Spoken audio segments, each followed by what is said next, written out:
Hi, I'm Tim. Welcome to our channel, and thanks for logging on. Today we're discussing what might be my favorite current collection Rolex, co-equally with the Platinum Daytona and the Milgauss Z Blue. This Rolex Day-Date 40 reference 228239 in white gold simply zings me. You can see it and purchase it on our website.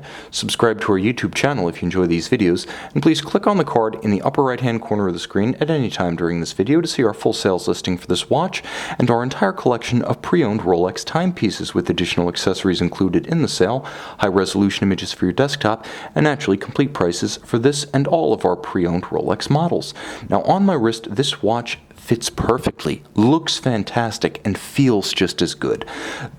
The Day-Date 40 launched in 2016 at Bezel World as a replacement for the 2008 to 2015 Day-Date 41. That was Rolex's first effort at a larger Day-Date, and it was a good effort. In many respects, it pioneered what you see here. This is the distillation of all the lessons learned with that watch. From the fit and the feel to mechanical refinement, manufacture of the bracelet itself, and proportioning of bezel, case, and dial elements. You can see the watch is 40 millimeters compared to its 41 millimeter predecessor, and it's still relatively slim.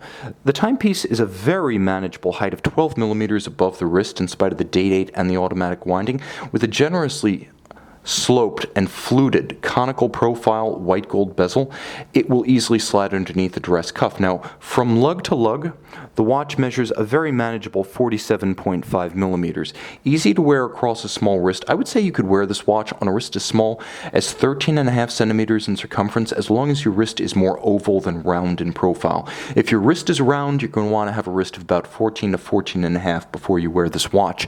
Now, the impressive fact of the matter when wearing this watch is, eyes closed, it feels like anyone else's platinum watch. I just wore a Patek Philippe 5131 1P, a full platinum world time Calatrava on a bracelet, and this watch feels exactly the same on my wrist. As hefty, as solid, as substantial, and it is a wonderful feeling. Now, of course, one of the ergonomic advantages that most versions of the Day-Date on bracelet have had since 1956 is the three-link design of the President bracelet. Now, this is sometimes called the Rolex President. Properly speaking, there is no such watch, as it is the Day-Date and always has been.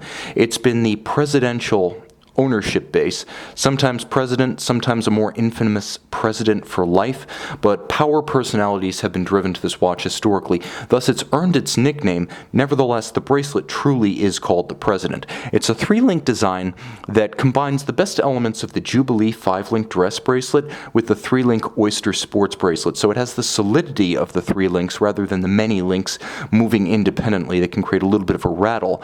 But then it also has the short links end to end. As you look at them longitudinally, they are very, very short. Horizontally, they're broad, but longitudinally, they are very short. That allows the bracelet to be more flexible and silken on the wrist.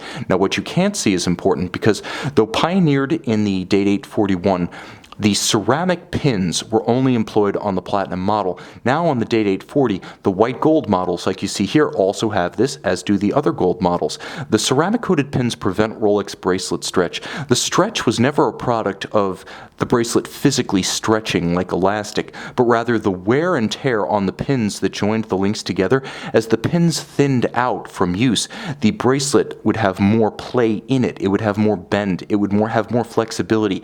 It would move side to side when it was never intended to do so. That's gone with the ceramic pins. You also have a handsome finish, polished on the outer flanks, satin on the shoulders, polished down the center, and of course you can see to good advantage from the underside just how well this bracelet vents the wrist on a hot day. It also has large channels between the individual links to avoid pinching skin or pulling hair. Like all of Rolex's premium clasps, the crown clasp is fully polished and fully finished inside. There are no blasted components, no machining marks, no stamping residue. It is beautifully executed, and when closed, the crown clasp, as ever, features only the 5-point coronet as the signal as to the partition point, so it's very clean when closed. And also, different from previous generations, the crown itself is an articulated component that moves side to side so that you can actually use it to unlock the clasp rather than simply a shim to pry it open. It is exceptionally refined. It closes with a solid snick and a snap, very reassuring, and you do get what you pay for. A quick note about Rolex's gold is employed in every single external metal component of the watch. That gold is gray gold, which is an 18-karat white gold alloy. It's white gold, but unlike conventional white gold, which is a sort of milky yellow that's then rhodium plated to achieve the silver or white flash that you associate with white gold, this is not plated. The benefit is that if scratched or scuffed, you don't see a yellow substrate underneath, you just see more white metal. Rolex makes this alloy itself. It has its own foundry. It also stamps its own cases. So from the metallurgy to the final finishing, the watch is all Rolex down to the alloy. Now in terms of the case, this is not the super case that we've come to know from the current Submariner, Sea Dwellers, and GMT. The case profile is a little bit more rounded, a little bit more sensuous, a little bit more complex, and let me see if I can get closer to the watch now that it's not on my wrist. It is best described as a 40mm version of the Datejust, or even a close relative to the Daytona. Just as the Daytona hasn't quite given way to the super case, neither has the Day-Date 40, which means that top to bottom there is some curvature. It curves in and out, side to side. There's a beautiful teardrop profile about the lugs, and you can see at the end, although they are strong and have sculptural forms, so they have full volume and strong crease lines along their flanks, they're not so flared or squared off that they appear out of proportion to the bracelet itself. Well done. I'm glad Rolex stuck with the old case profile on the Day-Date. It's more fitting, it's more elegant. Now you can see the bezel is Rolex's classic fluted gold bezel. You see it with rose, you see it with yellow, you see it with white. It's your cue that you're looking, bare minimum, at a Rolex with a gold bezel. Moving inboard, you can see, by the way, the jewel-like effect of all that faceting of the gold bezel. It is absolutely dazzling in person. There's more gold on the dial, however. Stylized Roman numerals and indices with hands to match, and the 5-point coronet at 12 o'clock, all in polished white gold to prevent tarnishing and oxidation over time. The dial is what Rolex describes as olive green. The olive green is wonderfully rich and textured. It has the rayon radial pattern that you associate with a sunburst, so you have a dramatic tandem of the bezel reacting with light as you move it, and the dial base itself reacting with light. The printing on this one is surprisingly sparse. I'm used to Rolex writing a book on its tool watches, and I guess if you get a Sea Dweller or a Submariner or a Daytona, that's the case. Here it's mercifully broken up over two halves of the dial, top and bottom, so you don't quite feel like you're reading James Joyce when you reference the time.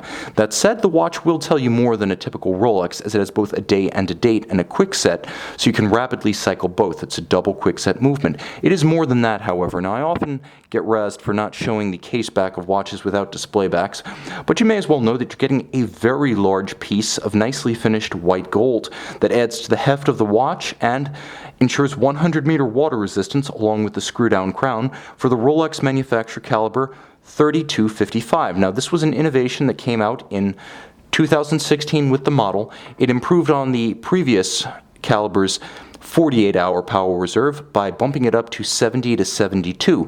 The 3255, in addition to having the longer power reserve, maintains the tolerances we've expected of Rolexes.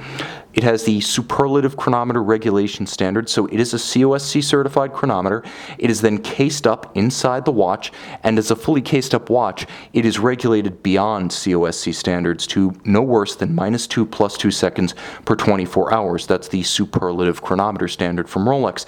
The watch also features hacking seconds, so if you were to thread the crown out and pull the crown out, you would stop the balance, halt the seconds hand to synchronize.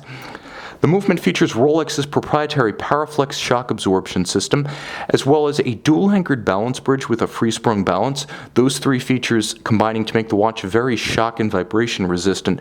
It also uses Rolex's proprietary Parachrom blue alloy on a Breguet overcoil on the balance wheel. Those two features, the Parachrom blue making the watch anti-magnetic, and the overcoil allowing the watch to be tested in many positions as a chronometer with minimal deviation due to the effects of gravity. The overcoil promotes concentric beating of the hairspring. Finally, the watch beats away at a 4 Hz beat rate or 28,800 vibrations per hour.